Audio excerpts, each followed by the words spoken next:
الحمد یونیورسٹی کے اندر وہ کیا انفرادیت ہے دوسری یونیورسٹیز کے مقابلے میں، بالخصوص اسلامک اسٹڈیز کے حوالے سے؟ الحمد اسلامی یونیورسٹی کی جو فیکلٹی ہے، جو اساتذہ ہیں،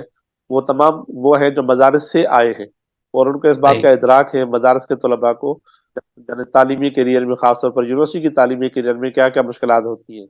تو اسی بنیاد پر ہم سوچتے ہیں اور مستقبل کے منصوبے بھی بناتے ہیں۔ مدارس کے طلباء جو ثانوی عامہ ثالثہ پڑھ رہے ہیں یا پڑھ چکے ہیں، ان کے لیے کورس ڈیزائن کیا ہے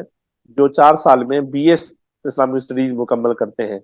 اور اس میں ہم نے کوشش کی ہے کہ ان کے وہ کورسز جو مدرسے میں آلریڈی پڑھ رہے ہیں ان کو کنسیڈر کر کے ان کی ہم اسائنمنٹ دے کر کے ان کو مکمل کرواتے ہیں، اور 2 کورس ہر سیمسٹر میں ایسے پڑھاتے ہیں جو مدارس میں عام طور پر نہیں پڑھائے جاتے۔ اس کے طلباء ہمارے پاس جمعرات اور جمعے کو آتے ہیں 2 دن، اور اپنے کریڈٹ آورس پورے کرتے ہیں، اور اس میں ہم نے ان کو اسکالرشپ دی ہوئی ہے۔ ایڈمیشن فیس ہم نے 100% فری کی ہوئی ہے، اور جو ٹیوشن فیس ہے اس میں 70% ڈسکاؤنٹ دیتے ہیں ہم۔ ماشاء اور اللہ۔ اسی طرح